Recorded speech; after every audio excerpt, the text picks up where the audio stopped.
Começa agora o programa Espírito e Vida, uma produção da Federação Espírita do Rio Grande do Norte.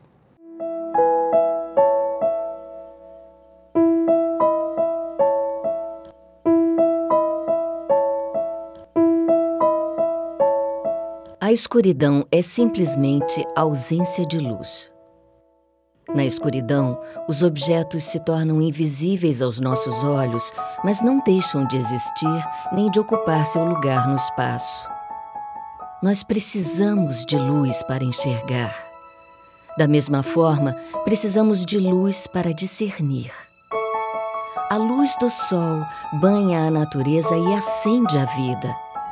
As luzes do conhecimento e do amor ampliam os horizontes da alma e do coração. O bem é a consciência na presença da luz. O mal é simplesmente sua ausência.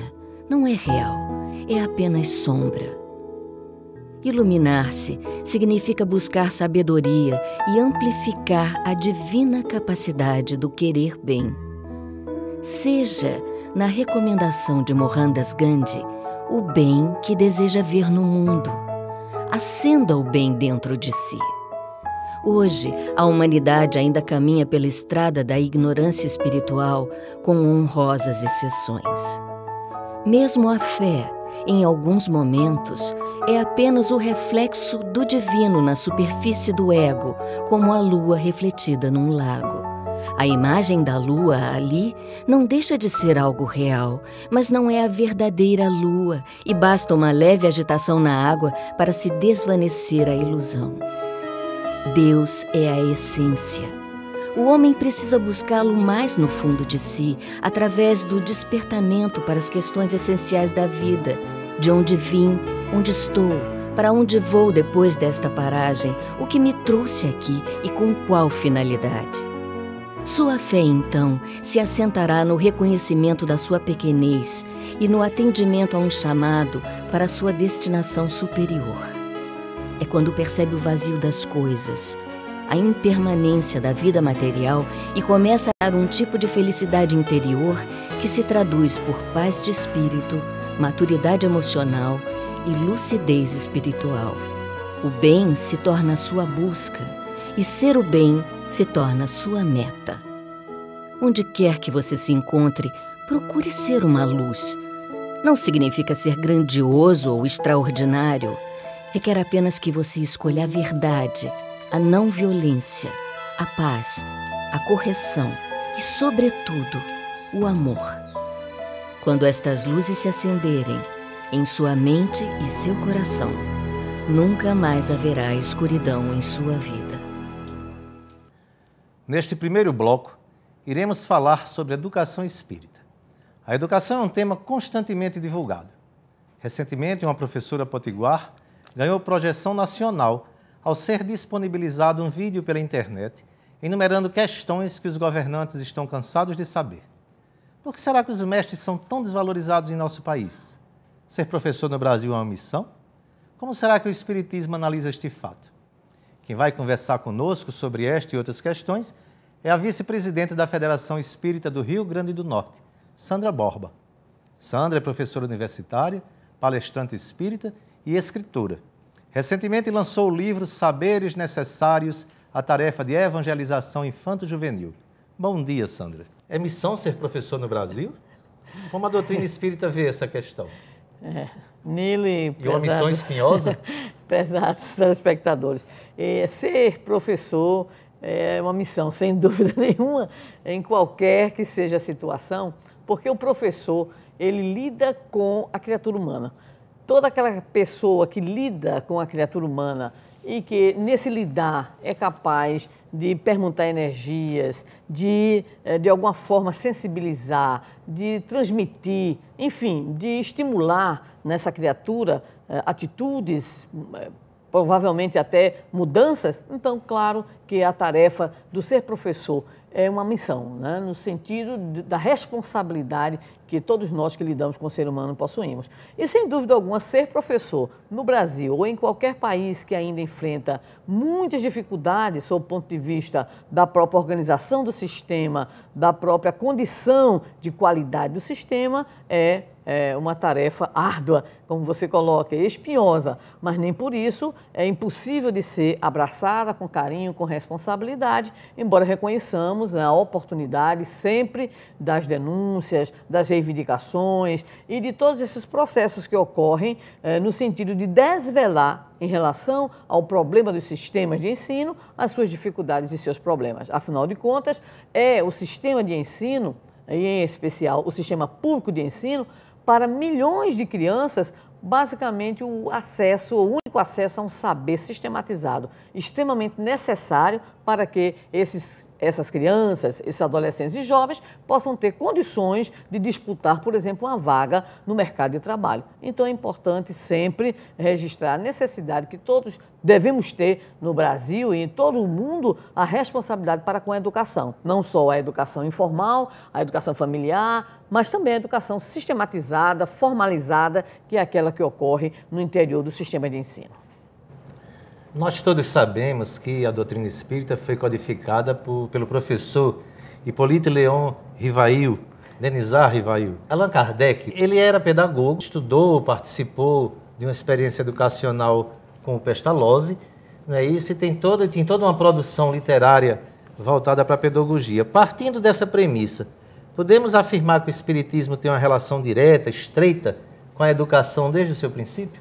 Sim, podemos dizer que Allan Kardec, o nosso professor Hippolyte Léon Denisard Rivail, foi alguém que foi preparado, obviamente, para essa grande tarefa e ele vivenciou uma experiência educacional extraordinária. À época, Pestalozzi representava na Europa o grande nome, né, da educação, com seus ideais e com a sua proposta pedagógica inovadora, com a visão do homem integral, com a valorização do campo intuitivo, com a assertiva de que a educação só teria sentido pelo amor, com a possibilidade que ele teve na sua experiência, em especial no Castelo de Verdun, de reunir pessoas de diferentes credos religiosos, né, de estimular esse sentido cooperativo entre os alunos. Então, sem dúvida alguma, o nosso Hippolyte Léon Denisard Rivail, Allan Kardec, recebeu a melhor formação. Agora, a doutrina espírita, conforme os próprios espíritos nos informam na codificação, é uma doutrina voltada para a educação. É uma doutrina que tem, na formação do homem do bem, a sua grande finalidade. Então, o espiritismo, não só pelo seu codificador, mas principalmente pelo seu conteúdo, ela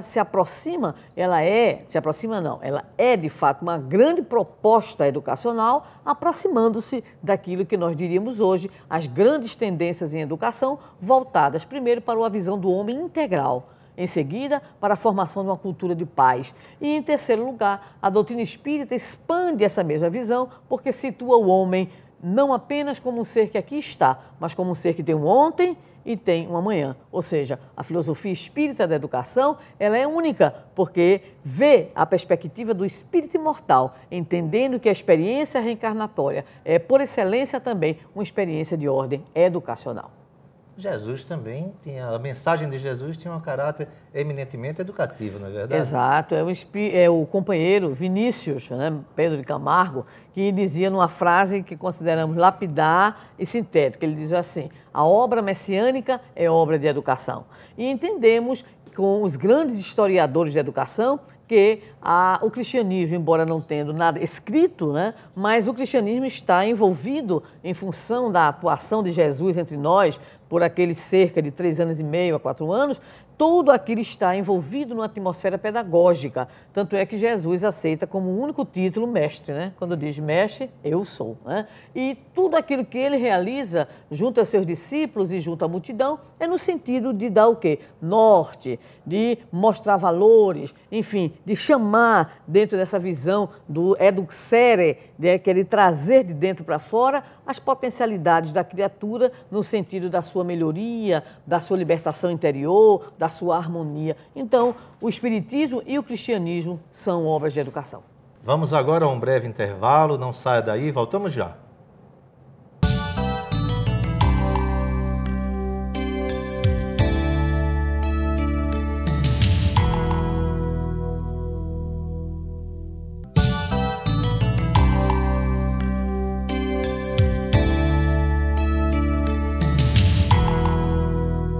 Estamos aqui com Sandra Borba, conversando sobre educação espírita.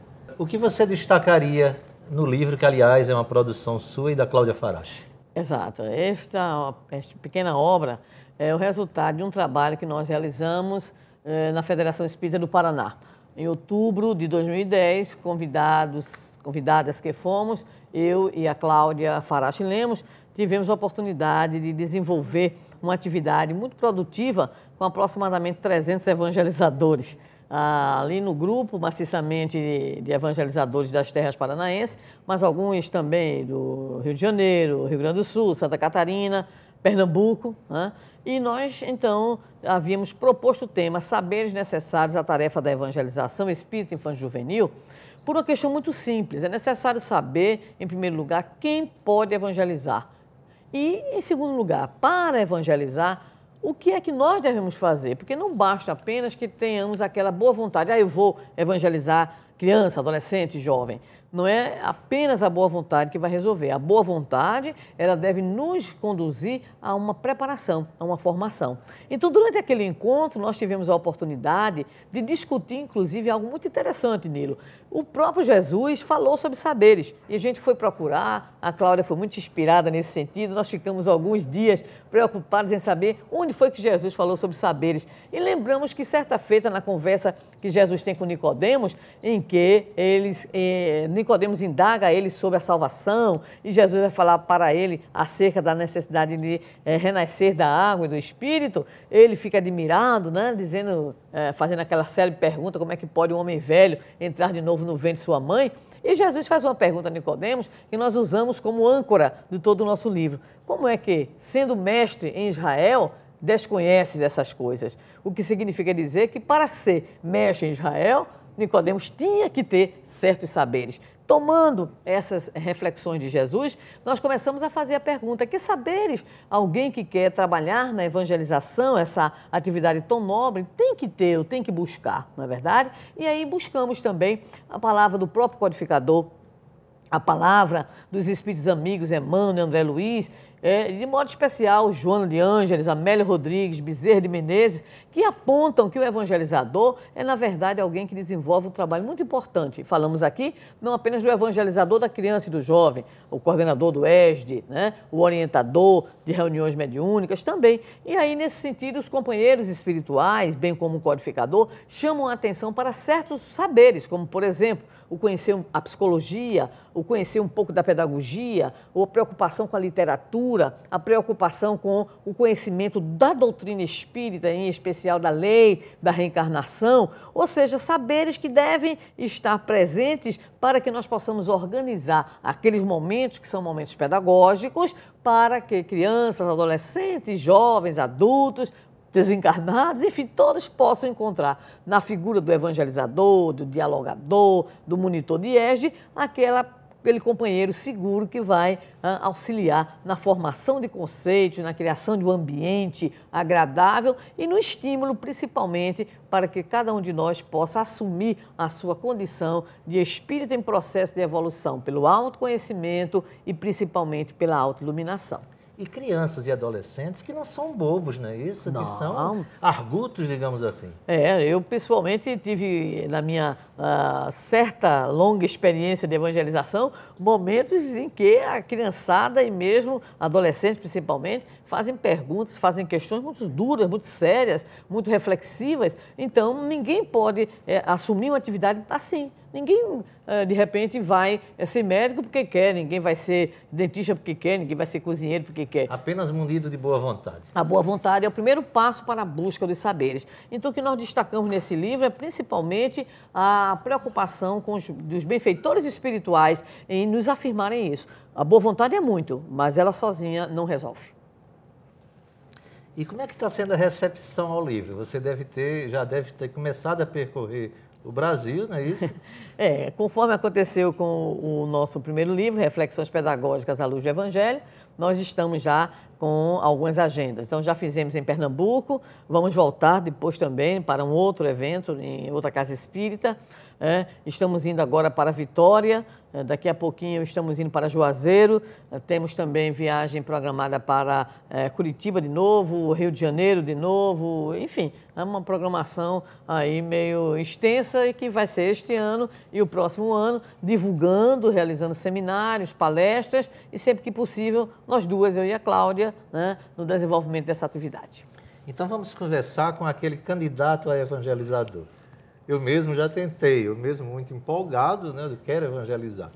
E percebi que não tenho o mínimo feeling, não desenvolvi os saberes necessários, principalmente a paciência necessária para lidar com a garotada, né? A garotada tem outro ritmo. O candidato a evangelizador, o que é que ele precisa cultivar em si, principalmente? Ele tem que cultivar algumas atitudes que são básicas. Primeiro é a atitude de quem busca os saberes, né? Então ele tem que buscar ler, estudar, conhecer um pouco da criança, do adolescente, aspectos da psicologia, da pedagogia, dos recursos didáticos. Agora ele tem que ser espírita.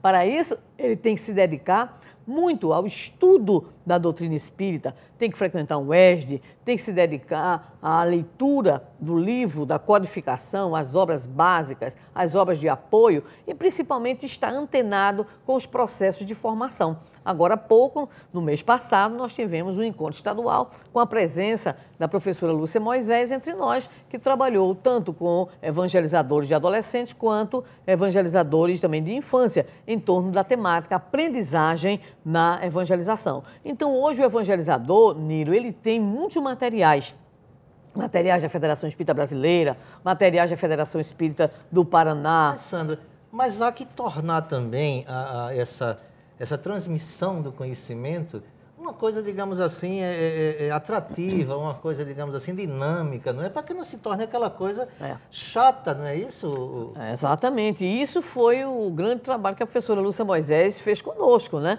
Mostrando que a gente aprende na medida em que aquilo que a gente está aprendendo é significativo.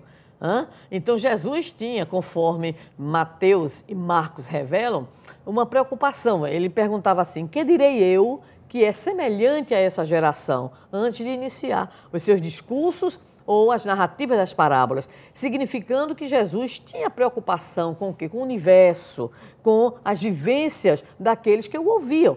Tanto é que, curiosamente, nós temos em Lucas, capítulo 15, 3 parábolas que são, na verdade, a mesma parábola, sob o ponto de vista do seu ensinamento. É a parábola da ovelha perdida, a parábola da dracma perdida e a parábola do filho pródigo, em que Jesus sempre retoma o mesmo, vamos dizer assim, a mesma palavra, o mesmo ensinamento, o mesmo ensinamento. Há mais alegria no céu por um pecador que se arrepende do que por 99 justos que não precisam de arrependimento. Mas ele usa 3 recursos, Então Jesus é um mestre por excelência por isso.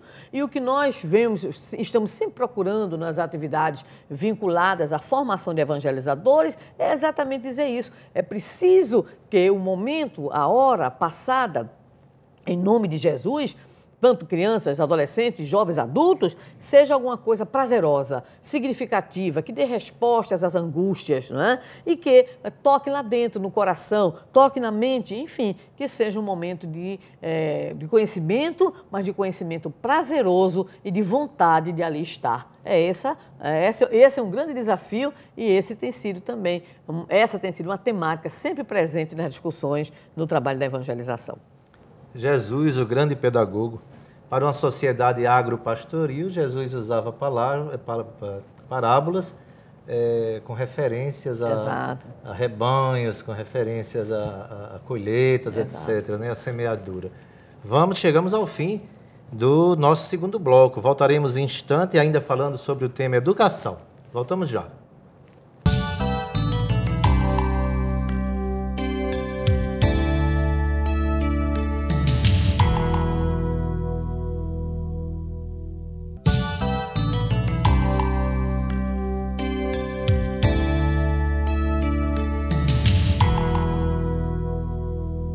Sabendo que Allan Kardec, o codificador da doutrina espírita, ele é discípulo de Pestalozzi, outro que trabalhou no campo da educação, eu gostaria de saber qual é o papel do espiritismo na área da educação para esse terceiro milênio.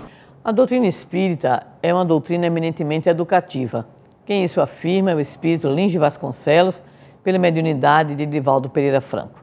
Quer dizer, o companheiro espiritual paraibano, e que labutou muito no movimento espírita paranaense em especial, é que o espiritismo tem principalmente uma proposta de autoeducação e de autoiluminação.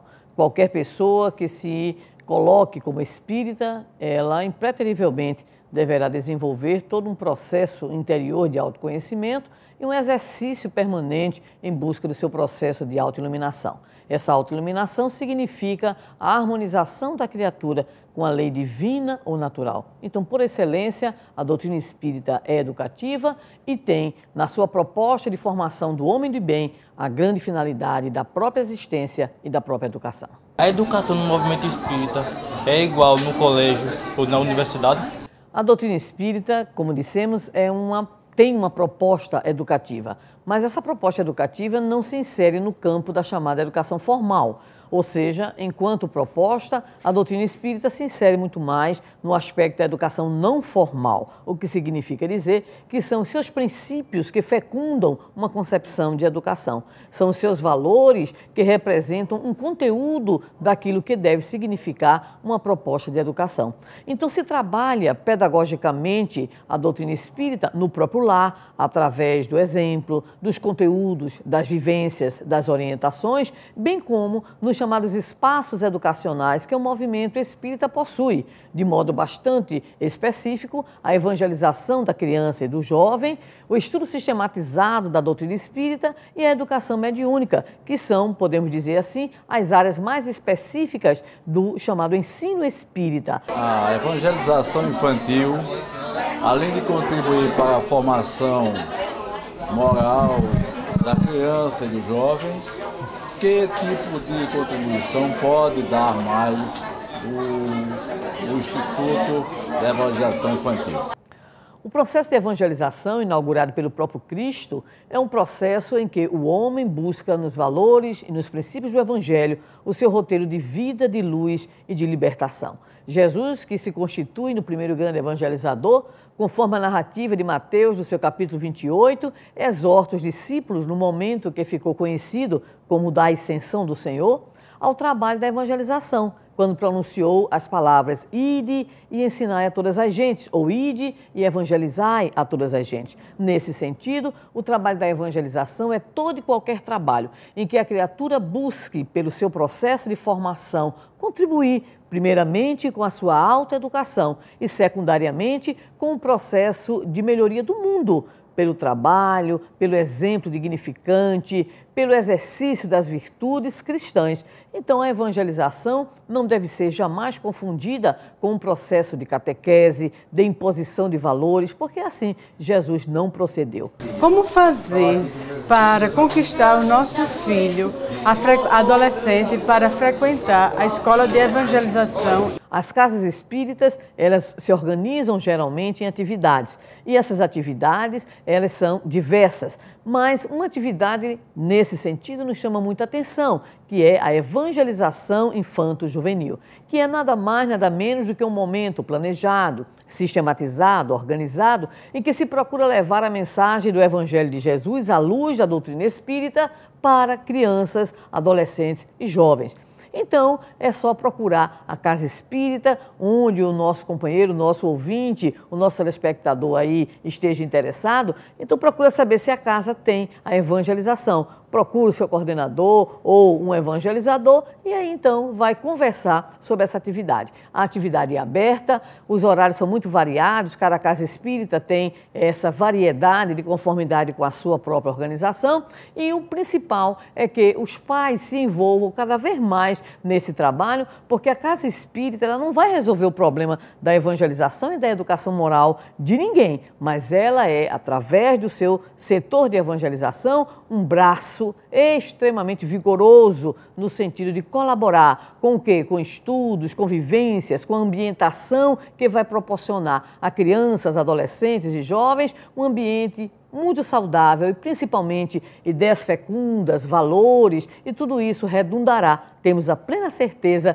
em uma educação moral com bases verdadeiras, com bases mais refletidas, onde a criança e o jovem que reclamam direção no bem encontrarão uma doutrina de esclarecimento, de consolação e de profundo respeito ao ser humano e às opções, às diferenças, enfim, aquilo que o mundo moderno tanto necessita, principalmente no campo da tolerância e de uma real posição do indivíduo de compromisso com a edificação em si próprio de uma pessoa melhor, para assim construir um mundo melhor. Agradecemos a presença de Sandra Borba em nosso programa. Antes de nos despedir definitivamente, Sandra, onde é que se pode encontrar o livro? O livro pode ser encontrado na Livraria da Federação Espírita do Rio Grande do Norte, bem como também na Livraria Siciliana. Ótimo, grato pela sua presença conosco. E é importante só registrar que os direitos autorais foram cedidos integralmente à Federação Espírita do Paraná. Ótimo. Vamos agora ao nosso último quadro.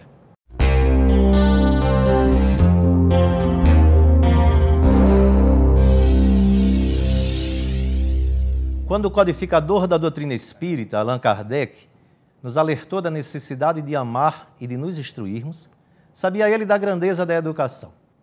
Por isso, a produção do programa indica livros sobre o tema, para que o telespectador possa se aprofundar no assunto. Dentre vários livros, o programa indica a Gênese, capítulo 18, item A Nova Geração. Várias obras do espírito Joana de Ângeles, psicografia de Divaldo Pereira Franco. O Mestre na Educação e a Escola do Mestre, de Pedro de Camargo. Educação e Vivências, de Raul Teixeira e outras obras do mesmo autor. Pedagogia Espírita, de Herculano Pires. Pedagogia Espírita, de Dora Encontre. O Espiritismo e a Nova Educação, de Dora Encontre.